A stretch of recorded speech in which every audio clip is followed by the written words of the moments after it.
The morning sun cast long shadows across the palace courtyard as Captain James Morrison received the urgent message that would change everything. His hands trembled slightly as he read the official seal from the Queen's private secretary. The royal treasures were missing, and all evidence pointed to an impossible truth. Lady Camilla Ashworth had been a trusted friend of the royal family for over 20 years. She had attended countless state dinners, charity events, and private gatherings at the palace. Her mansion in the countryside had always been a place where royalty felt welcome and safe. But now, everything had changed. The discovery happened by accident during a routine inventory of the Queen's private collection. The royal curator, an elderly man named Professor Williams, had been cataloging items for the annual insurance review when he noticed several pieces were missing. At first, he thought they had been moved to another room, or perhaps were being cleaned. But after 3 days of searching every corner of the palace, the truth became clear. The missing items were not just any ordinary treasures. Among them was the sapphire crown of Queen Victoria, a priceless piece that had been in the royal family for generations. There was also an ancient golden chalice that had belonged to King Arthur himself, according to legend. Most shocking of all was the disappearance of the Queen's personal jewelry box, a gift from her late husband on their wedding day. Captain Morrison had served the royal family for 15 years. He had protected them through public appearances, foreign visits, and private moments. Never had he imagined that the greatest threat would come from within their circle of trusted friends. The evidence was overwhelming. Yet he struggled to believe it. Security footage from the palace showed Lady Camilla visiting the Queen's private chambers on 3 separate occasions over the past month. Each time, she had been alone, claiming she was delivering personal messages or gifts from mutual friends. The guards had never questioned her presence, as she was family in all but blood. The investigation team had traced the movement of the items using advanced technology. Each piece in the royal collection contained a small tracking device, invisible to the naked eye but detectable by special equipment. The signals all led to the same location, Camilla's mansion, nestled in the rolling hills of Surrey. As Captain Morrison prepared for what might be the most difficult mission of his career, he thought about the Queen's reaction when she learned of the betrayal. Her Majesty had not spoken for hours after receiving the news. She had simply stared out the window of her private study, watching the rain fall on the palace gardens. The Queen had known Camilla since they were both young women. They had shared secrets, celebrated victories, and comforted each other through losses. Camilla had been there when the Queen's husband passed away, holding her hand through the darkest moments of grief. How could someone so close, someone so trusted, commit such a betrayal? The legal team had advised caution. Lady Camilla came from one of England's oldest noble families. Her late husband had been a respected member of Parliament, and she maintained connections throughout the government and military. Any action against her needed to be carefully planned and executed with absolute precision.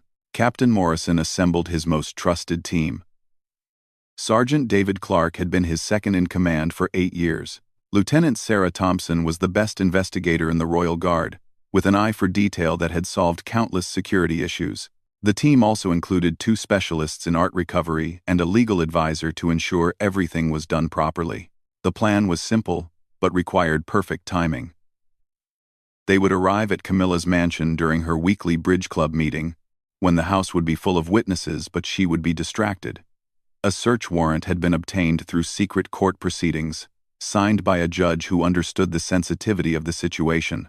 As the convoy of unmarked vehicles made its way through the countryside, Captain Morrison reviewed the case file one more time.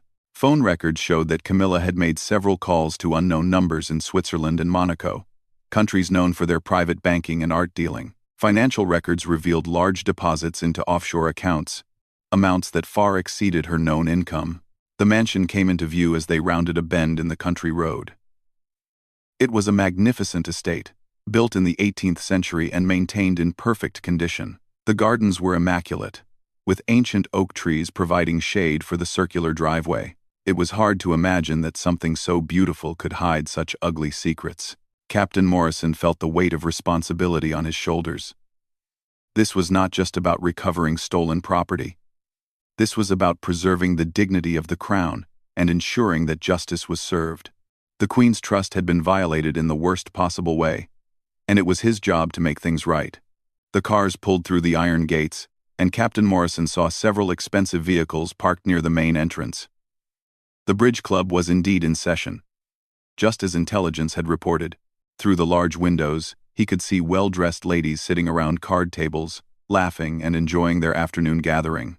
As his team prepared to enter the mansion, Captain Morrison thought about the years of friendship between the Queen and Lady Camilla. All the shared memories, all the trust that had been built over decades, was about to be shattered. But duty came first, and the crown jewels needed to be returned to their rightful place. The moment had arrived. Captain Morrison straightened his uniform, checked his equipment one final time, and prepared to confront a woman who had betrayed the trust of the most powerful person in the kingdom. Whatever happened next would change everything for everyone involved. The heavy wooden door of the mansion opened before Captain Morrison could knock. An elderly butler with kind eyes and silver hair greeted them with surprise. His name was Thomas, and he had worked for Lady Camilla for over 30 years. The confusion on his face was genuine as he saw the official uniforms and serious expressions. "Good afternoon," Captain Morrison said, showing his identification. "We have a warrant to search these premises. Please gather everyone in the main drawing room." Thomas's hands shook as he read the official document. He had never seen anything like this in all his years of service. His loyalty to Lady Camilla was absolute. But he knew better than to interfere with royal business. With trembling steps, he led them into the mansion. The interior was even more impressive than the outside. Crystal chandeliers hung from painted ceilings, and priceless artwork decorated the walls. Persian rugs covered polished marble floors, and fresh flowers filled elaborate vases. It was the home of someone with extraordinary wealth and refined taste. The bridge club ladies looked up in shock as the royal guards entered their peaceful gathering. Lady Camilla sat at the head table, her perfectly styled gray hair catching the afternoon light. She wore an elegant blue dress with pearls around her neck, the picture of aristocratic grace. But Captain Morrison noticed something else in her eyes. Fear.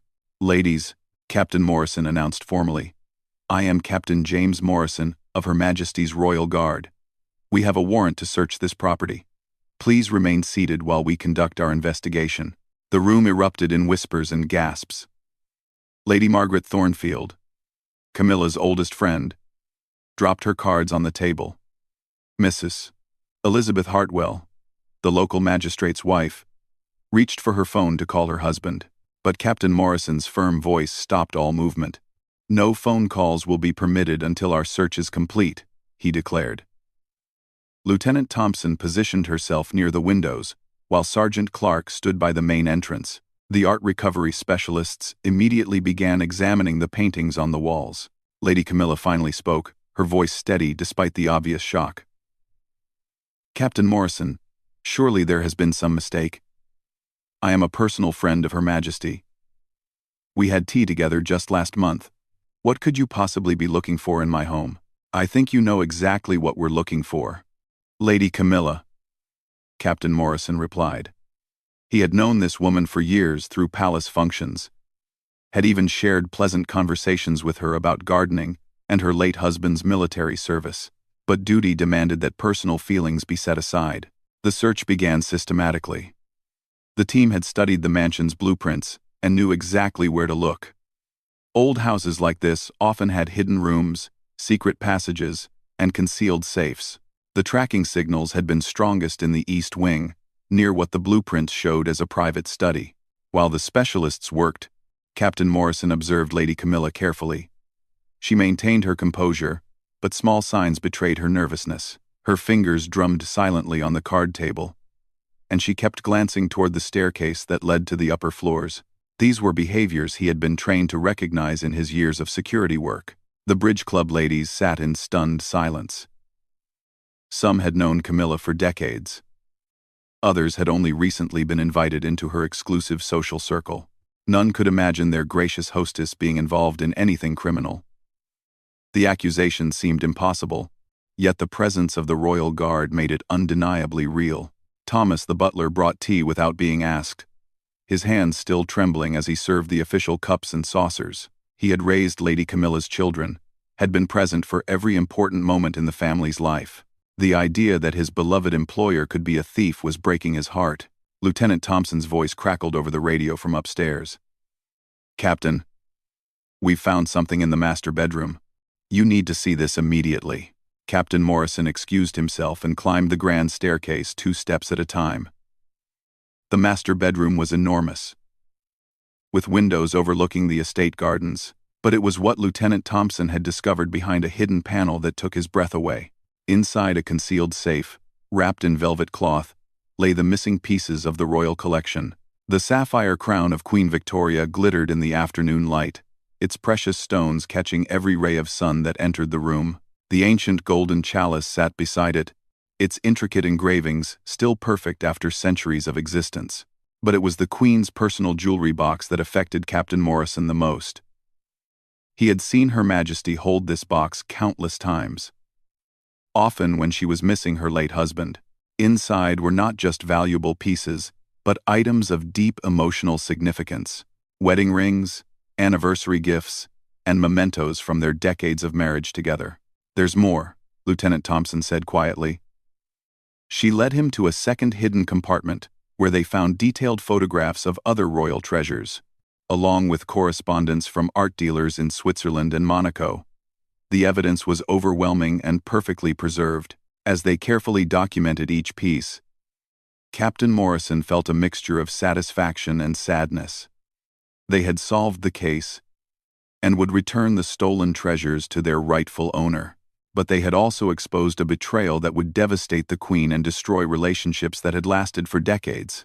The radio crackled again, this time from Sergeant Clark downstairs.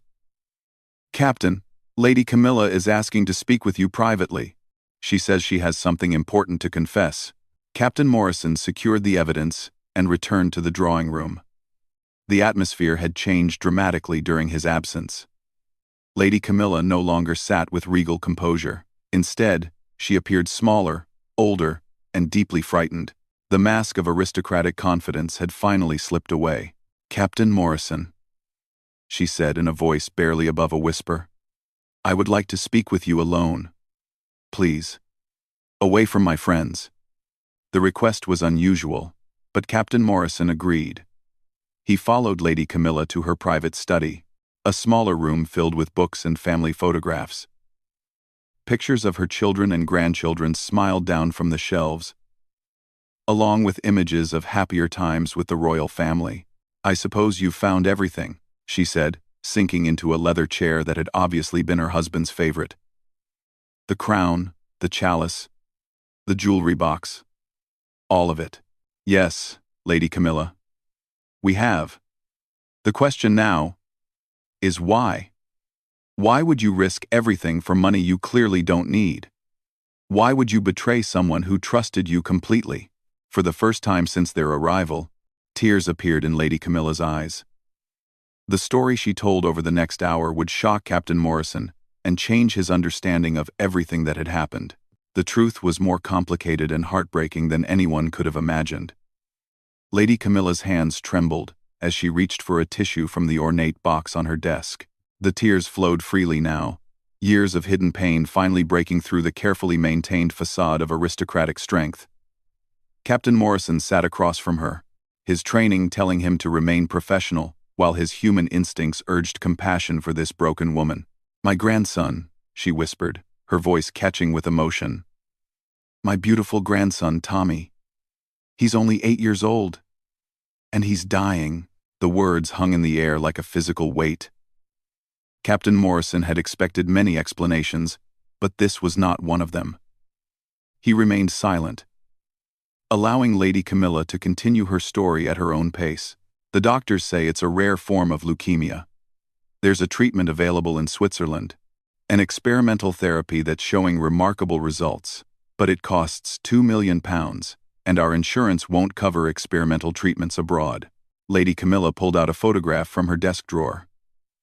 It showed a young boy with bright green eyes and a mischievous smile, sitting on a hospital bed while holding a stuffed dragon.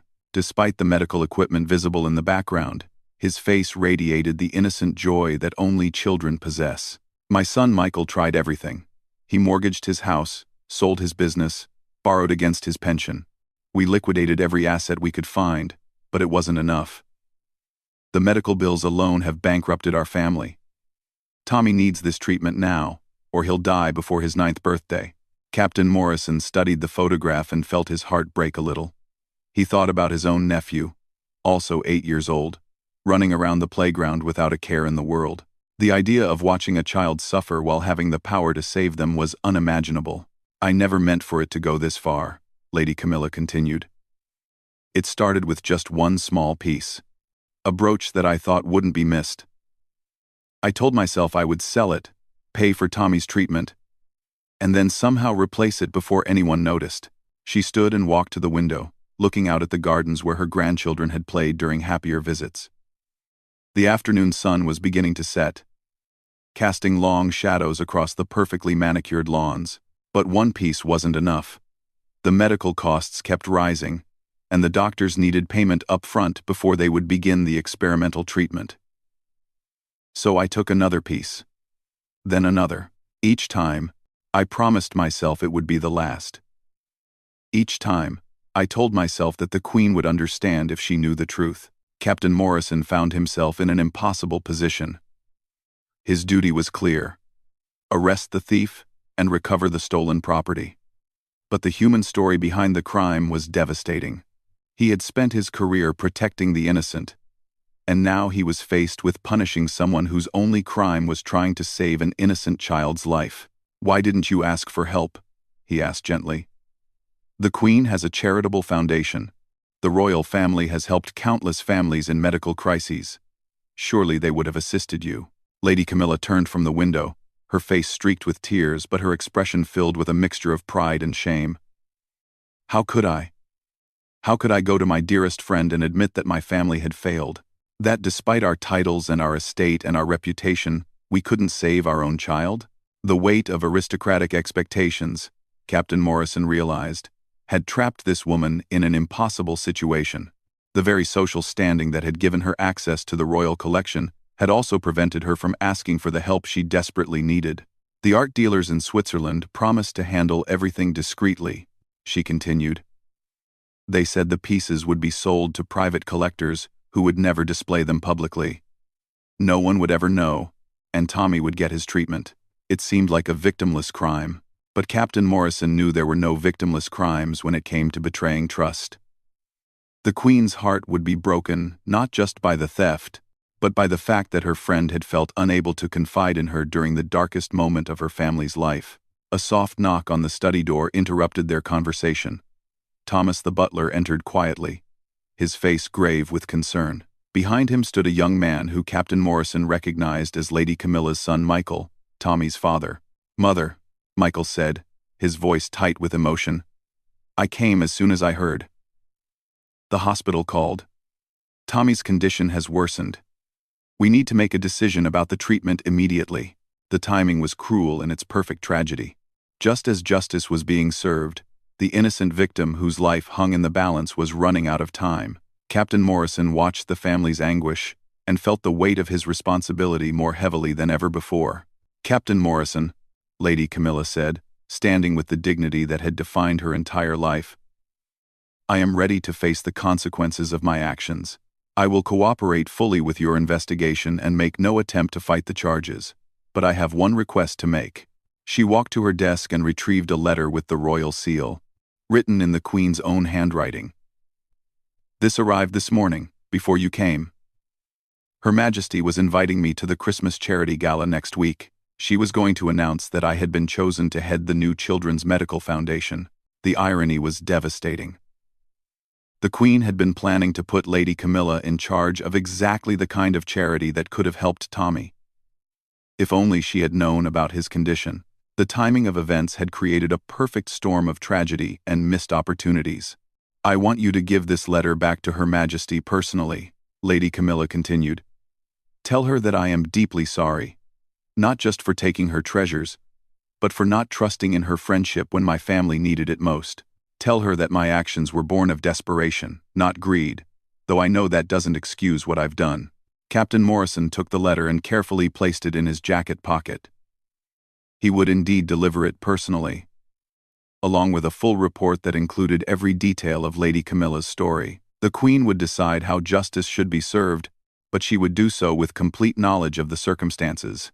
As the royal guards prepared to leave with their recovered treasures, Captain Morrison made a decision that would define the rest of his career. He asked to use Lady Camilla's phone and placed a call directly to the Queen's private secretary.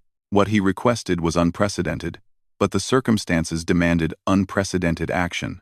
2 hours later, as the sun set over the Surrey countryside, a special messenger arrived at Lady Camilla's mansion. He carried a personal message from Her Majesty, written in her own hand after receiving Captain Morrison's full report. The letter authorized the immediate release of £2 million from the Royal Charitable Foundation for Tommy's medical treatment. But there was more.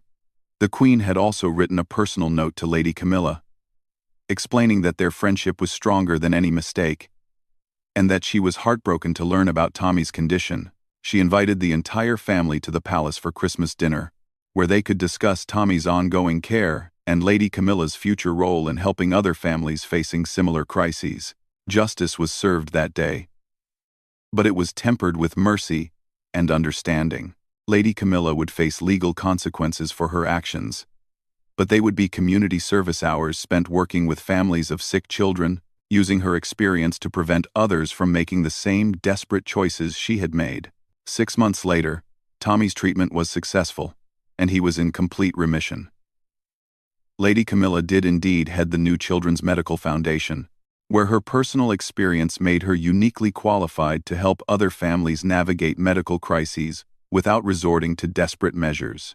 Captain Morrison often reflected on that day and the lesson it taught him about the complexity of human nature. Sometimes the line between right and wrong isn't as clear as training manuals suggest, and sometimes true justice requires understanding the heart behind the crime, not just the crime itself. The royal treasures were returned to their proper place. But, more importantly, trust was rebuilt between friends who had thought it was lost forever. And a little boy got to celebrate his 9th birthday, surrounded by family who had learned that asking for help isn't a sign of weakness, but a sign of wisdom.